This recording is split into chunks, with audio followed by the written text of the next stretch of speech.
Salud amigos, tripulantes de nuestra querida, contaminada y única nave espacial. La misma que, desde la última vez que nos vimos por estos medios, ha dado otra vuelta sobre su eje imaginario y, por supuesto, sigue generando acontecimientos en pleno desarrollo, algunos de los cuales, y no de los menos importantes, los tenemos aquí, porque tenemos hoy una agenda privilegiada para desarrollar nada menos que con nuestro muy importante invitado de hoy. Señor director. Gracias. Doctor Isaías Rodríguez, en primer lugar abogado, primer vicepresidente para la Constituyente de 1999, fiscal general de la República para 2000-2007, embajador en el Reino de España, actual embajador en la República de Italia, candidato a la Constituyente por el municipio Plaza, Estado Miranda, número 6. Y por lo que a mí respecta, una de las personas que de lejos he admirado por su gestión, porque al fin y al cabo los hechos son los que hablan, y especialmente... Gracias, Walter. Es que honrar honra, ¿no? Sí. Y lo he seguido a la distancia con el respeto y con la consideración, sobre todo porque lo he visto ejercer en momentos difíciles también como embajador, con una exquisitez nada menos que en esas latitudes donde se ha hecho mucha escuela de siglos, ¿no? En el manejo del poder y de la diplomacia. Se aprende mucho en Florencia, en Italia. De lo bueno y de lo otro. De ella fue Maquiavelo. Claro. Pero también fueron Leonardo da Vinci. Claro. Sí.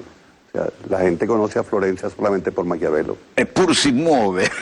Pur si muove, sí. Bueno, la realidad que tenemos es no menos interesante y además nos toca compartirla, ¿no?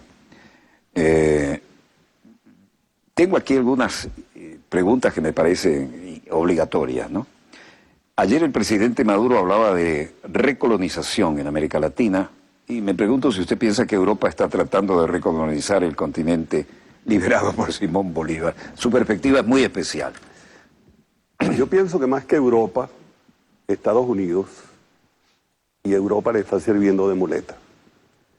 Pero realmente la recolonización por parte de los Estados Unidos de América Latina se la propuso incluso a Obama y a un presidente de los Estados Unidos anterior a Obama, el gran estratega de todas las guerras de los Estados Unidos, que fue Brzezinski. Zbigniew Brzezinski. Ese es un cirujano. Un cirujano estético, ¿no? Brzezinski le anunció al imperio, el imperio se está muriendo. Como todas las cosas que nacen, crecen y mueren.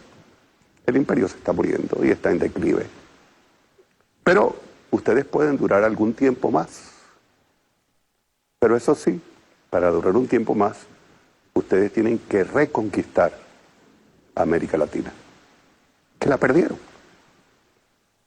Y la tienen que reconquistar por una razón elemental. No es simplemente que ustedes busquen algo que antes tuvieron, sino porque ustedes van a tener que enfrentar económicamente a la China y están enfrentando políticamente a Rusia.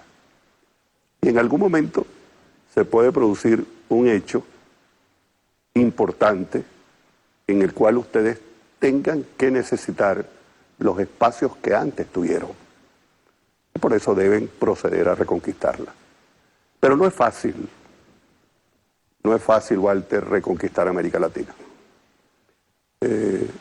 Ellos han hecho todo el intento, han hecho las tentativas de reconquistar América Latina, pero después de Chávez es difícil reconquistar América Latina.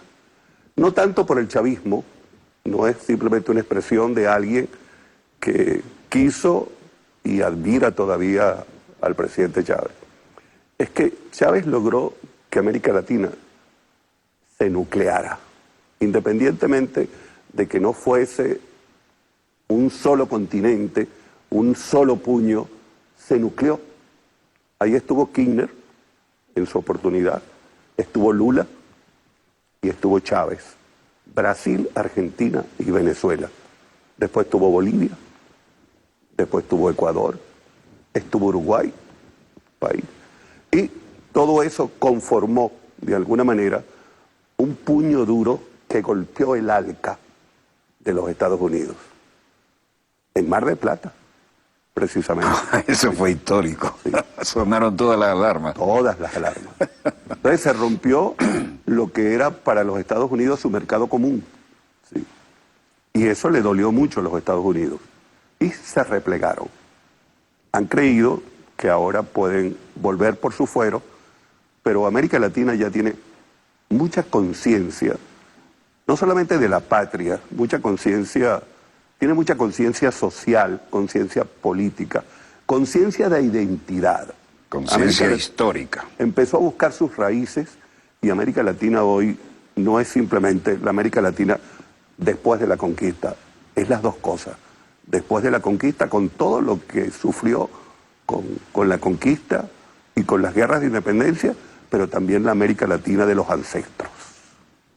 Y orgulloso de su historia. Orgullosa de su historia. Cosa que antes no se usaba. Por eso el concepto de patria hoy es un concepto que va mucho más allá del patriotismo, del famoso patriotismo con que algunas personas pretenden declarar su amor al país.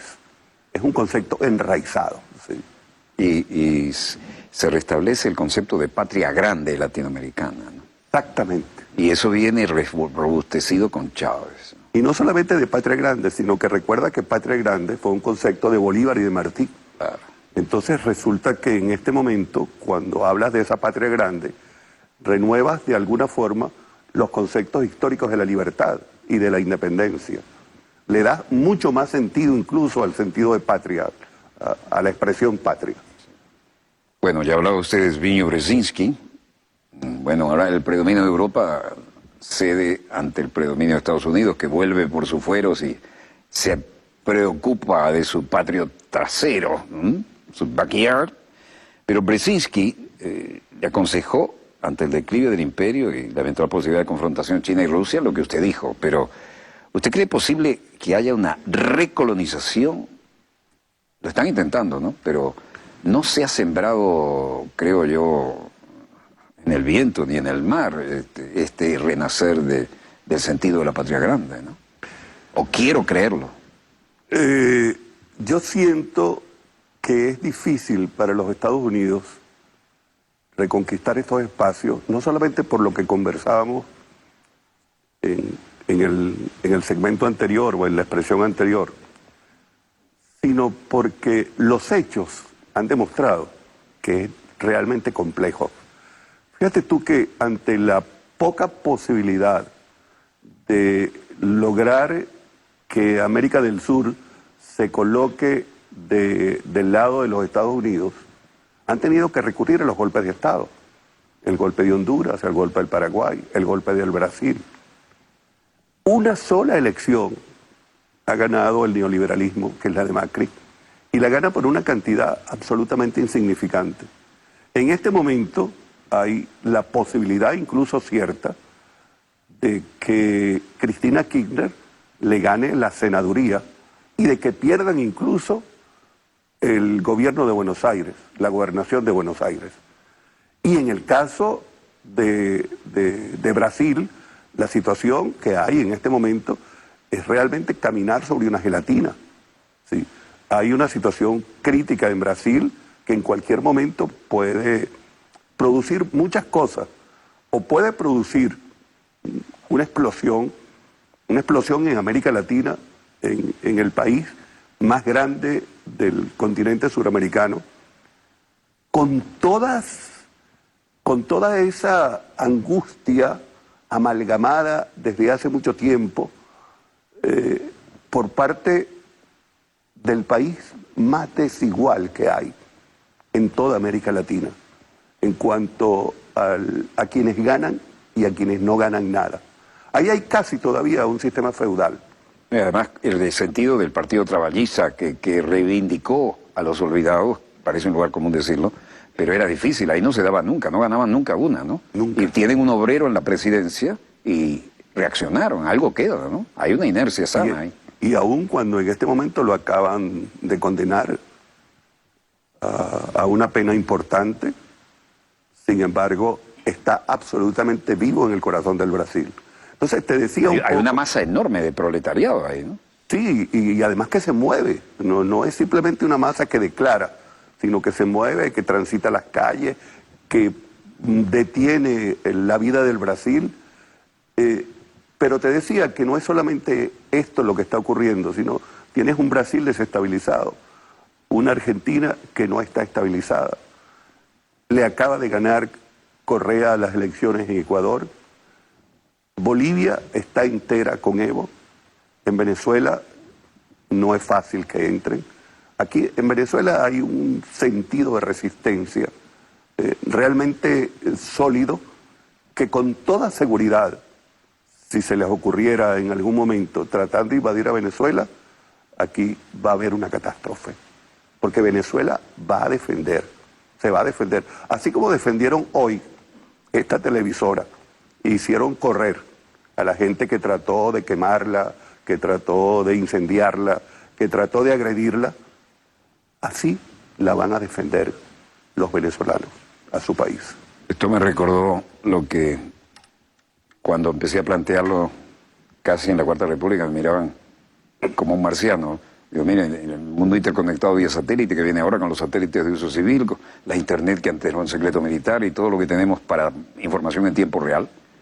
Es decir, no basta hacer las cosas bien, hay que hacerla bien, sea el manejo de la crisis política, económica o militar, pero hacerla bien al mismo tiempo ante los medios de comunicación. Y los medios de comunicación se han transformado en tremenda trinchera y ese fue el intento hoy, silenciar una planta que no tiene compromisos con nadie, excepto con la verdad y con la independencia y la soberanía. Es que detrás de la agresión a Venezuela, un poco la estrategia con la cual los Estados Unidos ha tratado de recuperar América Latina ha sido con un monstruo comunicacional de su lado, que lo ha ido moviendo, como ellos saben mover esos monstruos comunicacionales para que generen una suerte de tiempo a su favor, de momento a su favor. Yo estaba en algunas anotaciones que tenía aquí, dice, pareciera posible, sin embargo, por el acercamiento de Estados Unidos a varios países latinoamericanos, que podrían ver con buenos ojos la pérdida de liderazgo de Venezuela en este continente. Por lo menos han hecho lo posible por desgastarlo, ¿no? Y además tenemos unos vecinitos que se bajaron los pantalones 7 veces con 7 bases gringas, al mejor estilo del traidor Santander, ¿no? Por decir algo. Pero tenemos 6 millones de ellos viviendo aquí porque allá no pueden vivir decentemente. Claro, pero no sé si nos pasamos por un elemento que es bien importante. Ese vecinito y otros vecinos que le han servido de plataforma a los Estados Unidos fueron derrotados recientemente por Venezuela en la Organización de Estados Americanos. Recuerda aquella frase extraordinaria de Fidel que decía que la OEA era el Ministerio de las Colonias de los Estados Unidos. Y ese Ministerio de las Colonias lo han movido para acá, para allá, en todas las oportunidades para tratar desde allí agredir a Venezuela, ocupar a Venezuela, ¿sí? O en todo caso, tratar de aplicarle a Venezuela algunas de esas medidas con las cuales acorralan o han venido acorralando en algunos momentos a los estados latinoamericanos. Y no han podido. Una, otra, una tercera vez, una cuarta vez, y en ninguna de estas oportunidades han logrado tener la mayoría para aplicar la Carta Democrática a Venezuela. Y eso se debe a varias cosas. Una que ya la referimos, la conciencia de América Latina sobre sí misma. O sea, ¿qué soy? ¿Hacia dónde voy? ¿De dónde vengo? ¿Quiénes son mis enemigos?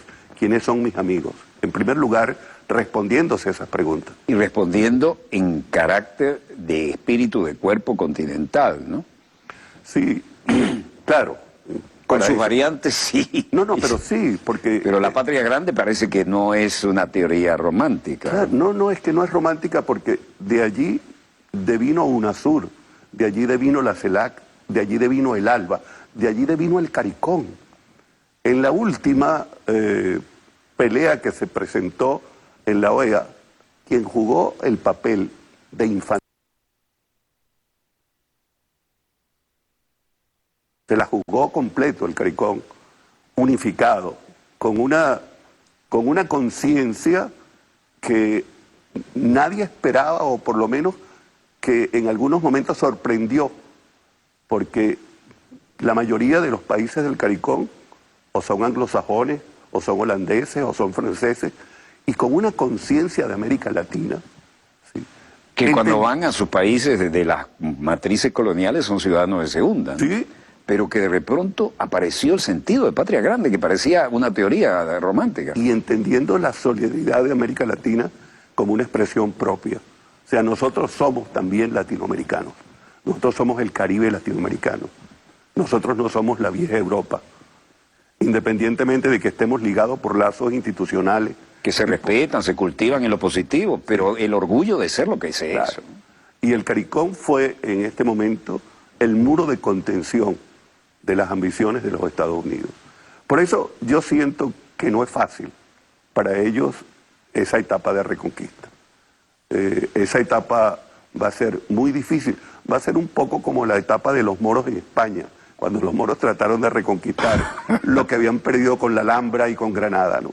Sí. Y a llorar como mujeres lo que no supieron defender como hombres. Exactamente.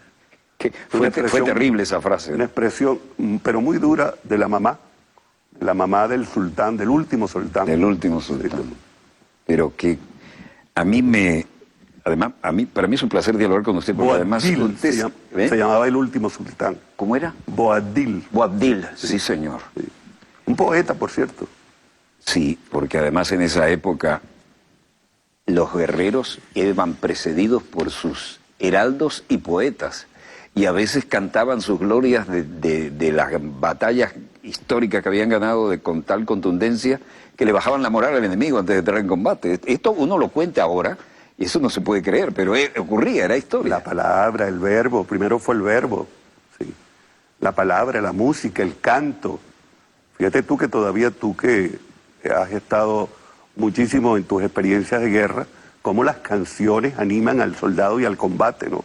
Sí. Y en el tren que va a Madrid se engancharon dos vagones, uno para los fusiles y otro para los cañones. Otros decían una cosa que rima y que los hombres deben mostrar en el frente de guerra. Pero eso era, decía, después venía el aceptar, bueno, perdimos la guerra pero teníamos las mejores canciones. Sí. La República, qué cosa tan heroica, de todas partes del mundo fueron allí a luchar, ¿no? En la Guerra Civil Española fue un ejemplo para la humanidad. Un derroche tan grande que yo soy de los que creo que Neruda nació de esa Guerra Civil Española. El gran Neruda nació de esa Guerra Civil Española. Pero además, uno oía hablar a los veteranos en el Río de la Plata, que tantos que fueron allá, ¿no? Y lo que se aprendía incluso en algunos colegios elitescos donde algún curita revolucionario nos tocó aprender de él, ¿no? Yo, por ejemplo, fui alumno del padre Molas, un paraguayo, que dando sociología cristiana en un colegio muy conservador, le daba golpes a la cátedra y nos explicaba cómo él formó a la florinata de la juventud de su país y después fue a darle la extrema unción en el frente de guerra, en la primera línea de la infantería, por culpa de dos petroleras y dos imperios que se disputaban lo que no había al final, ¿no? En Paraguay. Una criminalidad absoluta es. País tan generoso. Sí. Siempre los imperios metieron mano aquí. Ese país juega un papel determinante en la historia de América Latina, porque de allí vinieron las primeras comunas de América Latina, las que dieron incluso, las que dieron fidelidad de la verdadera América, por los jesuitas, por cierto. Sí. Los peligrosos jesuitas. Que siguen afortunadamente hoy al frente del Vaticano. Sí. Ahora, ¿qué hacemos? Parece que todos los que han llegado a la Casa Blanca últimamente quieren un lugar en la historia, y como no pueden jugar con las grandes potencias porque el mundo está de mírame y no me toques, y una tercera guerra sería la última, se han dedicado a fregar a los países de más bajo perfil, ¿no? Sí. ¿Qué hay acá? Hay un cinismo extraño en la política exterior de muchos países. Bueno, tú sabes que una de esas cosas que deberíamos hoy analizar a propósito del planteamiento que tú señalas es esto que está ocurriendo en este momento en Venezuela. a propósito de ese cinismo, ¿no? Pareciera en Venezuela que la lucha es entre la oposición y el gobierno, y que el quid del asunto es la constituyente que convocó el presidente Maduro. Sin embargo, ahora quien aparece definiéndose como el gran confrontador de la constituyente del 30 de julio es el presidente Trump. No es la oposición. El hombre es un multimillonario que se hizo a sí mismo, que se compró la presidencia, manejó los lobbies necesarios porque tenía con qué pagarlos. Eso se estudia ya, el lobby es legal, todos lo sabemos. Yo en la escuela Fletcher aprendí algo de eso porque era la escuela de los Kennedy, era más potable que este personaje, pero en cualquier caso el lobby es fundamental. Los grupos de presión juegan y juegan durísimo y compran conciencias y compran de todo. Ahora, este hombre tenía con qué y se dio el gusto de llegar a la presidencia. Y ahora que está en la presidencia dice, bueno, ¿y ahora cómo hago para pasar a la historia? Me imagino, tengo que hacer algo grande, ¿no? Bueno, no es tanto eso. Yo creo que está metido en un laberinto. Berenjenal ahí. Sí, yo creo que la situación con Clinton le creó un vacío que él está tratando de llenar. Posiblemente él pensó que podía dirigir los Estados Unidos como dirigía su compañía, como un ejecutivo de empresa. O sea, como si fuera a gerenciar. Hay una gran diferencia entre un gerente y un estadista. Lo hemos visto incurrir en algunos errores importantes recientemente. No solamente de asumir la responsabilidad de dirigir la oposición venezolana abiertamente y de decir que hay que frenar la constituyente, que además ni que el presidente Maduro quisiera frenarla. Esto es una expresión del país. Sí. Se dirige al presidente Maduro diciéndole que debe detener la constituyente. Es insólita la torpeza del tipo, ¿no? Sí. Está hablando como del Ejecutivo. Claro. Como yo estoy acostumbrado a mandar, y yo soy el que pago los sueldos, pero acá... Pero fíjate tú otros errores. El que cometió con el FBI, el que cometió con el alcalde de Londres. Eso fue... horrible. Le atribuyó incluso casi los actos subversivos que ocurrieron en Londres al alcalde de Londres como responsabilidad del alcalde, como si él estuviera supervisando la alcaldía de Londres. Pero acaba de cometer ahora otros errores más significativos. El financiamiento que le ha hecho Arabia Saudita y que ha creado la situación en el Medio Oriente con Qatar, la aplicación de medidas a Irán y la venta de armas a Taiwán, que le ha traído muchísimos problemas con China. O sea, se da uno cuenta perfectamente de que quien está allí es una persona de cuidado para el mundo, no de cuidado para nosotros, de cuidado para el mundo. Alguien que puede cometer cualquier error, que puede disparar perfectamente una guerra nuclear. ¿Sí? Alguien que no tiene sentido de la responsabilidad de un país como los Estados Unidos, que es el imperio bélico más grande que ha tenido la humanidad hasta este momento y que está en manos de alguien que no sabe disparar y que puede disparar incluso contra sí mismo. Esto es realmente alarmante y hay que tomarlo en cuenta porque es la persona que en este momento está dirigiendo la oposición en Venezuela.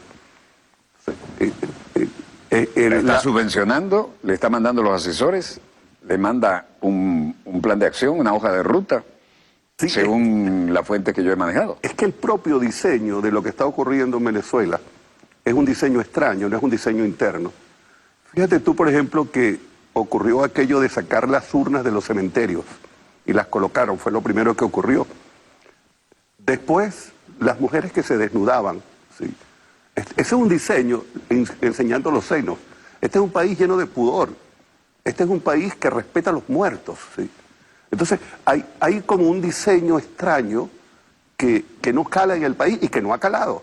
Hasta este momento no ha calado.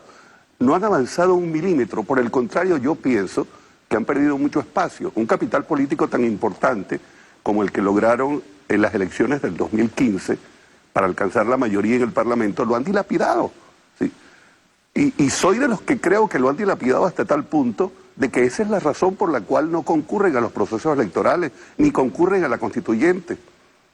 Porque tienen el temor en este momento de haber dilapidado un capital político importante que no les permite concurrir con ese capital a los procesos que pueden decidir o no el destino político del país. Es un buen punto para hacer un corte, que es la hora de hacerlo y estaba entusiasmado y va a seguir sin eso. Hacemos un breve corte y volvemos con más acontecimientos en pleno desarrollo. Ya volvemos.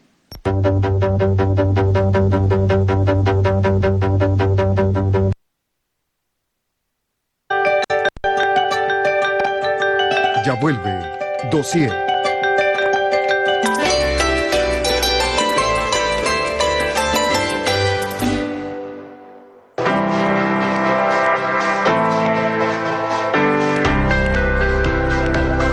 Elegí la medicina. Todos los días elijo ejercerla.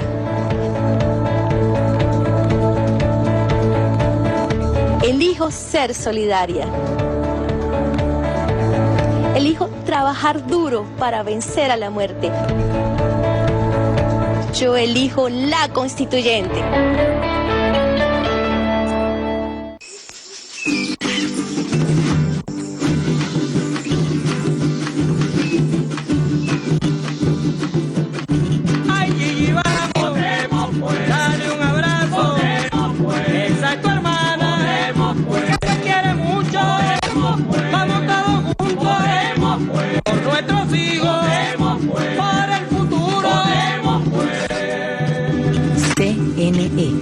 Por el encuentro.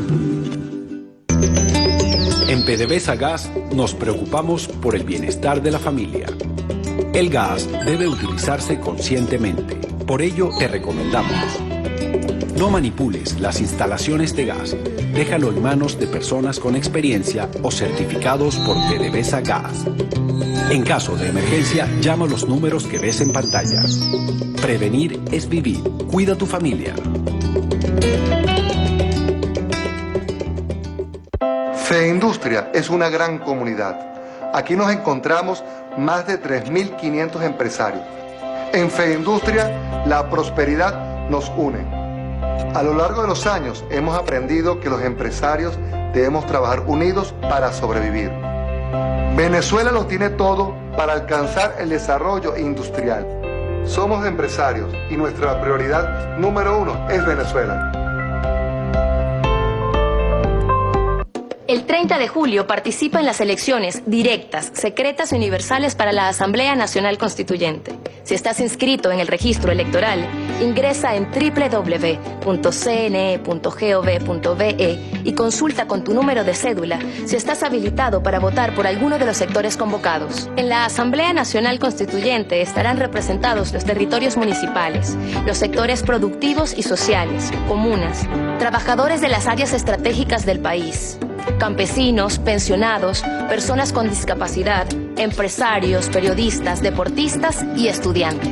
Revisa tu oferta electoral y planifica tu voto. Elegirás un candidato nominal o uno lista por municipio. Y si perteneces a un sector, un voto nominal o por lista. El día de la elección te encontrarás con la máquina de siempre. Todos los candidatos estarán representados por números. Ubícalos y vota. Expresa tu voluntad. CNE. Vamos al encuentro. Amigo, buenas tardes. Por favor, con el dueño del negocio. ¿Soy yo? Ah, qué bueno. Mire, ¿cuánto tiempo tiene con este negocio? Más o menos 20 años. ¿Y usted sabía que a partir de la Constituyente su negocio pasará a formar parte del Estado? Va a seguir usted con ese cuento. Llevan 17 años con el mismo cuento. Mire, fue su gente la que quemó este local porque yo trabajé cuando las guarimbas, porque soy un hombre de trabajo. Ah, ¿y quién me echó la mano? El gobierno. Así que fue de dueño relampagué. La Constituyente, bye.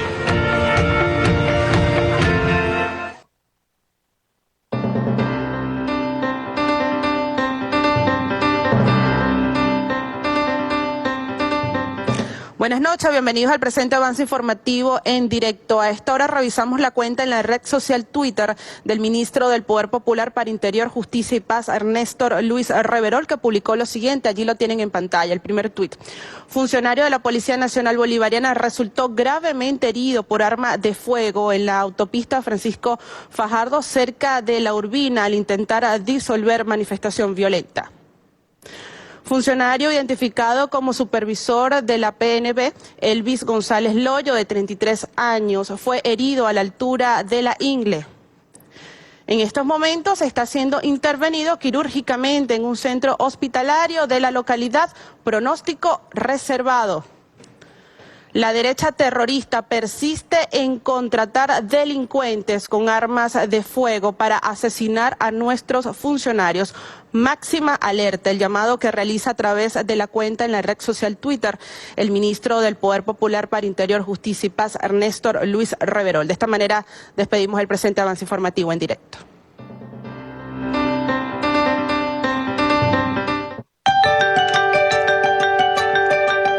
Continúa Dossier.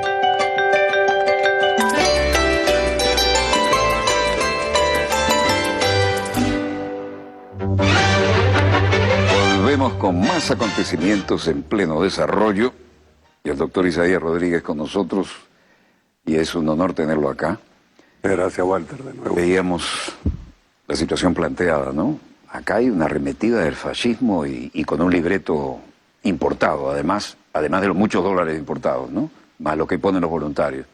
¿Esto qué lectura le merece, viniendo usted de la vieja Europa? De la capital del fascismo, de Italia.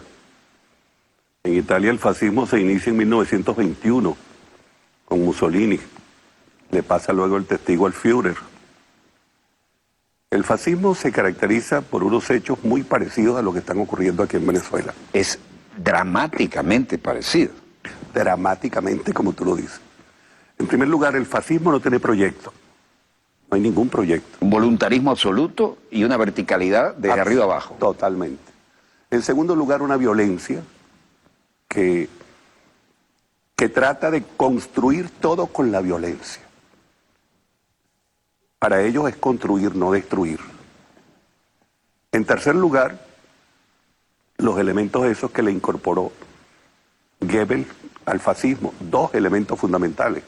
Uno, el de la propaganda blanca y la propaganda negra. La negra llena de rumores, llena de mentiras, llenas de falsedades, llenas de cosas que pudieran perfectamente leerse de varias maneras según convenga. Sí, confundir es la palabra.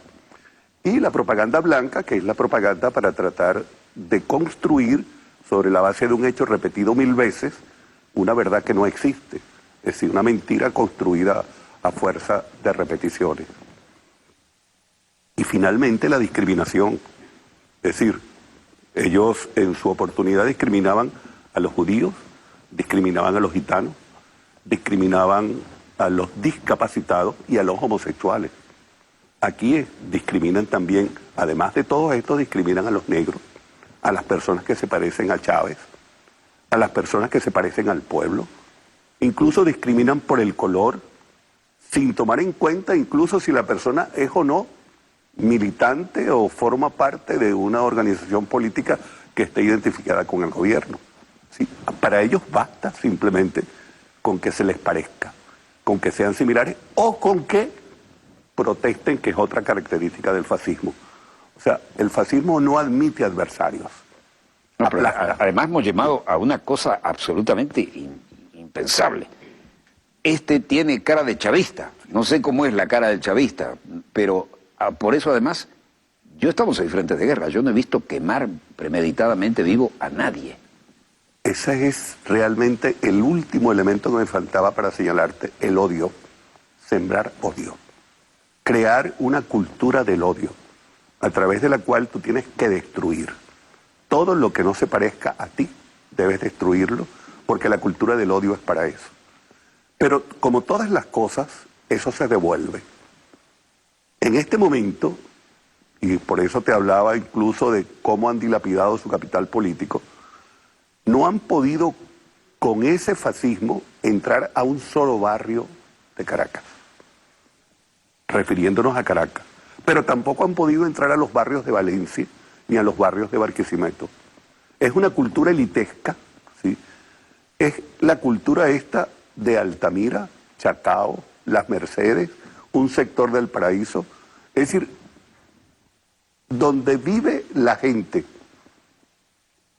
que ha construido sus edificaciones en los terrenos más caros de América Latina, es de allí de donde vienen las manifestaciones con las cuales construyen barricadas, con las cuales queman a las personas, pero no solamente queman a las personas, es que te queman los maternales, queman los hospitales, queman los centros en donde está conservada la comida y la alimentación de mucha gente durante mucho tiempo, en un país que tiene escasez y que está sufriendo realmente de una guerra económica bestial. Entonces, la idea es acabar con el país. Ahora, habíamos pensado que esa guerra venía de la oposición. Ahora sabemos de dónde viene exactamente. Lo decíamos y lo expresábamos, pero hoy estamos absolutamente seguros de dónde viene. Porque es una guerra, Walter, copiada. Es la misma guerra de Libia, es la misma guerra de Afganistán, es la misma guerra de Siria en este momento, es la misma guerra de Irak. En Libia hicieron dos guerras civiles, la guerra civil del 2011 y la guerra civil del 2014. Aquí están tratando de hacer una guerra civil y el pueblo ha sido un pueblo tan noble, tan generoso, ¿sí?, tan lleno de confianza en sí mismo, que no ha caído en esa trampa que le han puesto de entrar a una guerra civil y de matarse entre hermanos. En cualquier otro país de América Latina, tú que conoces bien América Latina, tal vez, salvo Uruguay, cualquier situación de este tipo ya hubiera explotado hace mucho tiempo y hubiesen bandos enfrentados, buscándose entre ellos para matarse. Venezuela no. Venezuela es un país pacífico.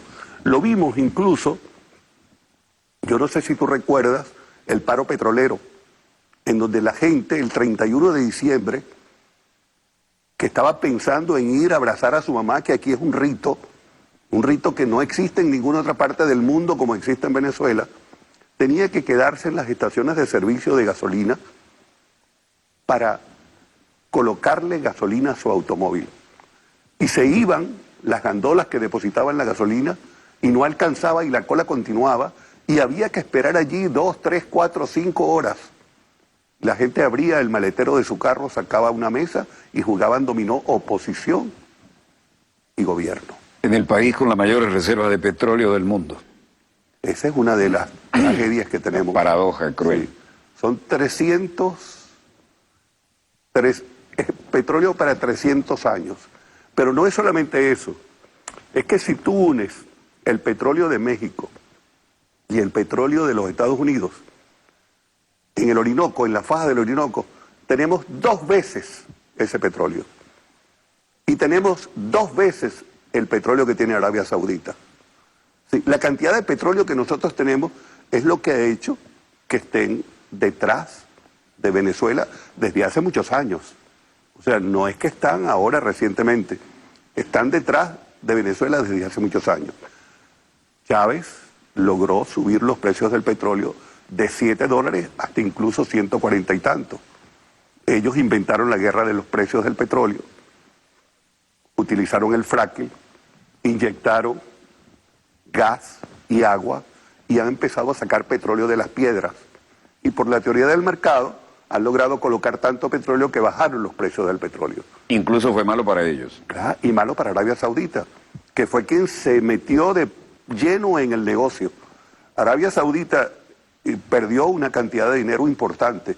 Ahora, en este momento, ellos están tratando de ayudar a Arabia Saudita, pero de ayudarla para crear un problema en el Medio Oriente. Ya crearon un problema con Qatar y recientemente hubo las medidas económicas contra Irán. Entonces, hay un juego difícil que no le permite a los Estados Unidos totalmente atender el problema de Venezuela. Eso, ojo, eso es importante porque desde el punto de vista geopolítico, nosotros fuimos una isla hace mucho tiempo, pero hoy no, hoy somos un factor que forma parte de un complejo político, económico del mundo, en donde de alguna manera tenemos relaciones, de alguna manera no, de una forma importante tenemos relaciones con China, tenemos relaciones con Irán, tenemos relaciones con Rusia. Y eso implica de alguna forma que tocar a Venezuela, de alguna manera, puede ser convertir a América del Sur en un problema similar al que se produjo en Ucrania, en donde tuvo que salir la Merkel y Hollande para tratar de resolverle el problema a los Estados Unidos porque se iba a desarrollar una guerra por Ucrania, o el problema sirio, que ha sido un problema bien complejo, en donde los Estados Unidos han tenido que ir y volver, regresar, enmendarse la plana, reunirse en Viena, hablar con los países europeos para tratar de buscarle una salida cuando Rusia tomó una posición firme en el caso de Siria. Es decir, es la guerra del petróleo, Walter, la vieja guerra del petróleo. Entonces, para nosotros este petróleo, que pudiera ser una bendición, y que es realmente, ha sido una bendición hasta ahora para nosotros, se ha convertido para los Estados Unidos lo han convertido en una maldición, ¿sí? Persiguiendo permanentemente nuestro petróleo. Desde 1908, el golpe que le da Gómez a Castro viene por los Estados Unidos. El tiempo que dura los 27 años de dictadura de Gómez, sostenido por los Estados Unidos. Posteriormente, incluso, cuando aparece Acción Democrática en 1945, y Acción Democrática pretende con Pérez Alfonso colocar algunos elementos que controlaran el petróleo, el precio del petróleo y el petróleo venezolano, entonces le dan un golpe también a Acción Democrática, es el golpe a Gallegos. Después entonces viene Pérez Jiménez, que asume Pérez Jiménez de alguna forma el control del petróleo para los Estados Unidos. Pero todavía ahora lo nacionaliza Carlos Andrés Pérez, pero lo nacionaliza porque se iban a vencer las concesiones petroleras. Entonces lo nacionaliza para que no hubiera que pagarle nada a las empresas petroleras, ¿no? Para que se llevaran todo sin pagarle nada. Entonces realmente la verdadera nacionalización ocurre cuando Chávez nacionaliza la industria petrolera.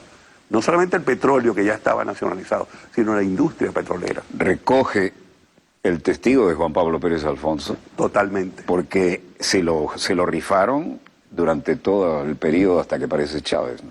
Y hizo tuve el honor de entrevistar a Juan Pablo Pérez Alfonso en su momento. Y desarrolló una estrategia petrolera en el mundo, que todavía incluso la recogió el propio Nicolás cuando le dio fortaleza a la OPEP. ¿Sí?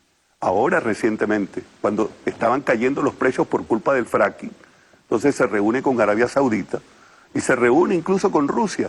Ya la cuestión petrolera no es una cuestión de la OPEP, ya sale de la OPEP para formar parte también de los países independientes que no están incorporados a la OPEP, que producen petróleo. Entonces, y hay un cuento que es interesante recordarlo en este momento. Están mintiéndole al mundo diciendo que ya el petróleo no es importante. Sí. Mira, toda la energía alternativa, la energía eólica, la energía hidroeléctrica, la energía eléctrica, toda esta energía es una energía que está sustentada con equipos que se hacen con petróleo. El petróleo está en todas partes, ¿sí? No es un problema de gasolina, de benzina, de gasoil, no. Es que con el petróleo construyes casas, construyes aviones, construyes autos, construyes todos los repuestos, los equipos.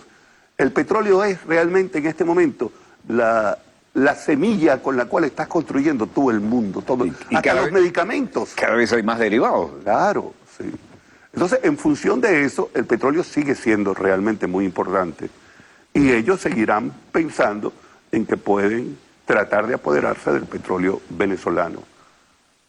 Está a 4 días, máximo 5, y no a 45 como el de Qatar, Arabia Saudita. Yo lo repito, ab náusea. Y es que de verdad... Y esa es la clave del problema. Y no solamente es la clave, es que además tienen el canal de Suez.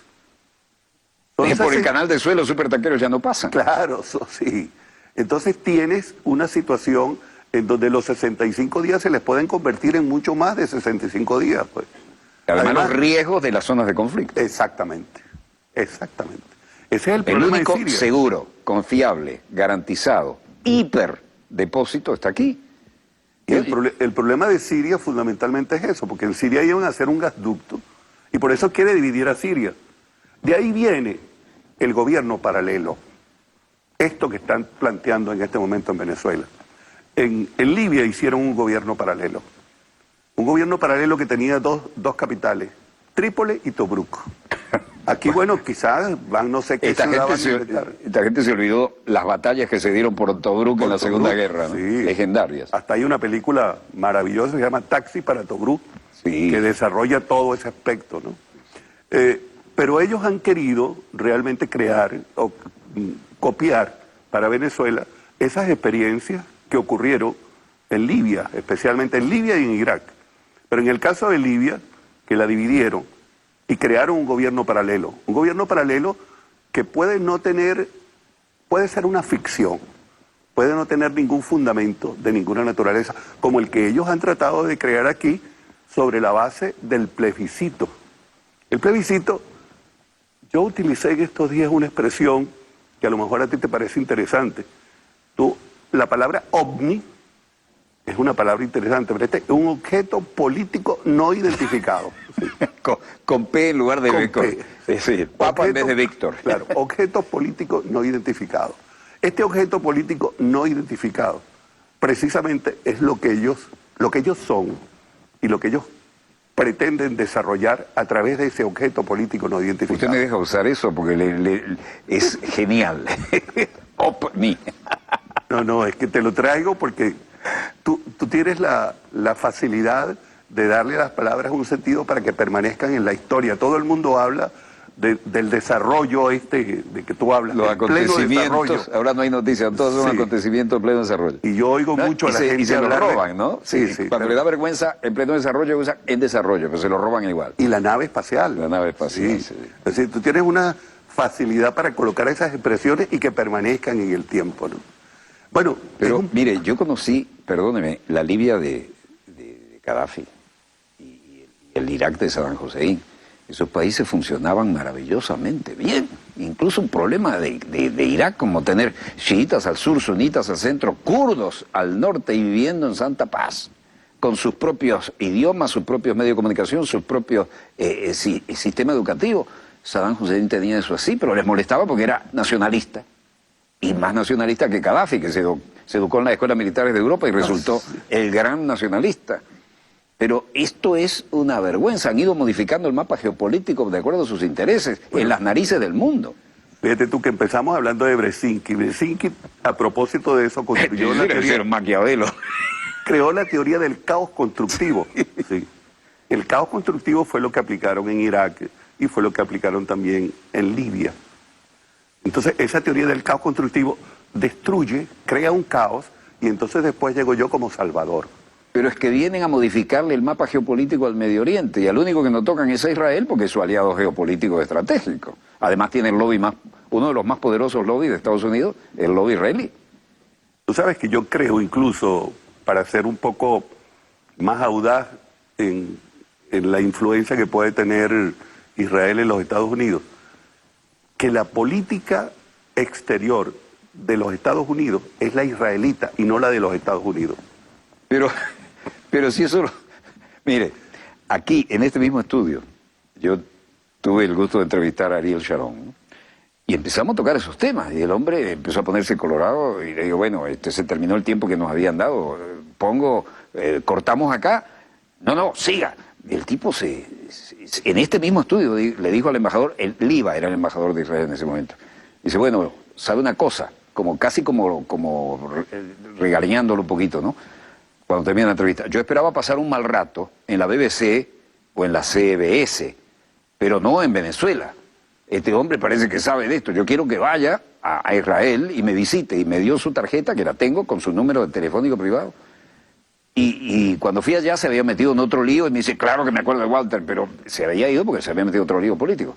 Pero es que es un descaro. Ellos manejan con gran habilidad, y hay que aplaudírselo, el lobby israelí maneja el tema armamentístico, el tema energético, el tema de la política exterior para el Medio Oriente, y hay una clara maniobra, a mi entender, de cambiarle el mapa geopolítico al Medio Oriente, pero de los lobbies más poderosos de Estados Unidos, que el lobby en Estados Unidos es legal y se registra el lobbyista, el lobby del armamento, el aparato tecnológico militar industrial, el lobby del petróleo, por supuesto, el lobby pro-israelí, eso están entre los tres más importantes.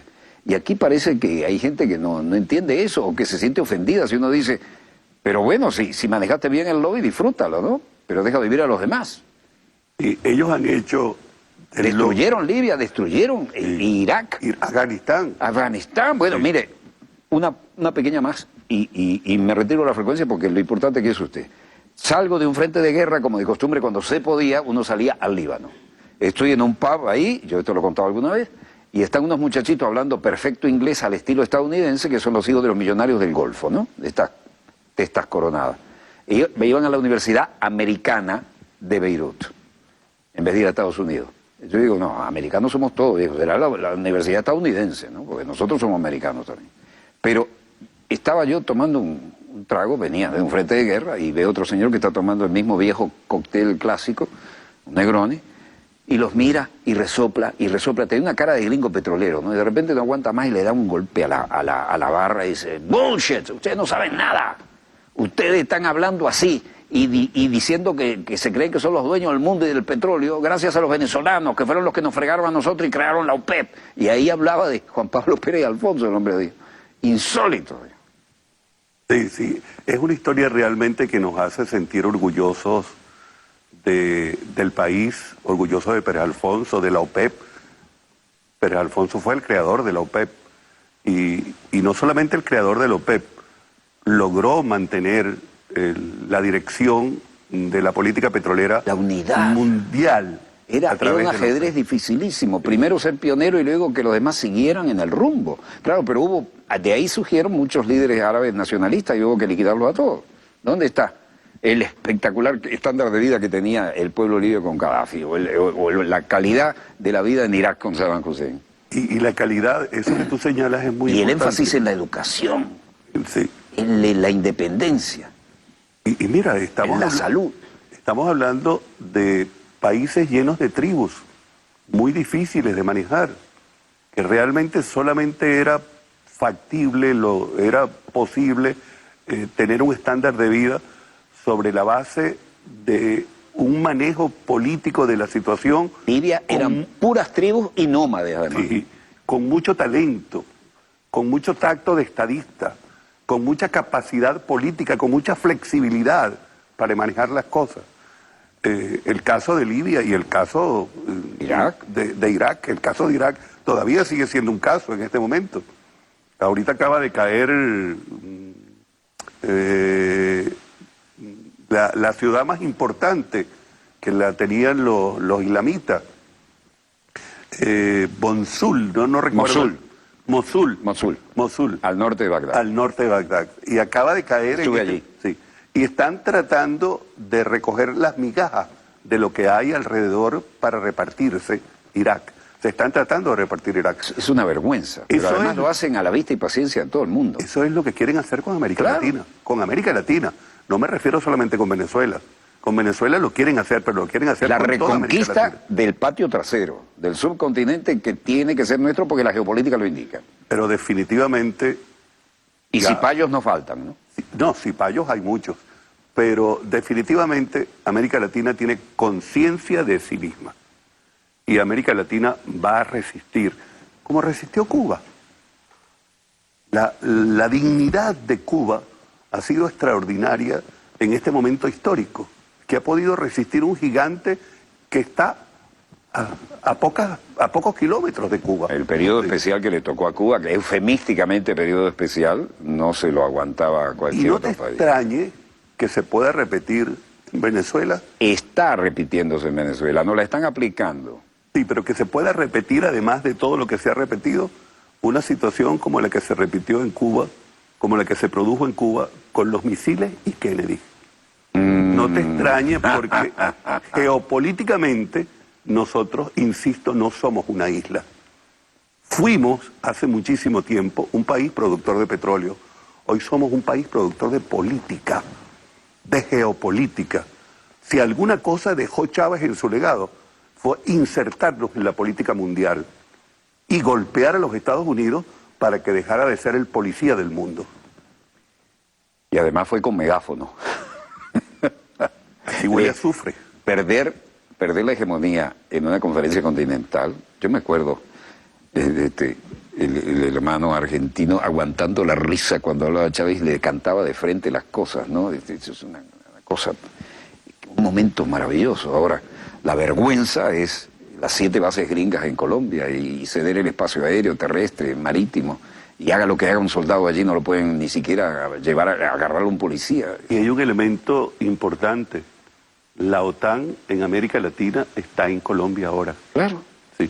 Claro. Han trasladado la OTAN, con la cual hicieron todos los frentes para invadir Afganistán, para invadir Siria, para invadir Libia, para invadir Irak. Entonces, la trajeron con un gancho, ¿sí? Con un clip, la colocaron en Colombia. Pero será otra OTAN. Mire usted, señor director, tomen esto, por favor. Vatmut Datmut, lo que debe hacerse será. Trutzige Sachsen, los confiables sajones. Maniobras 1985. Las maniobras en plena Guerra Fría. Estuve con el ejército y la Fuerza Aérea Alemana.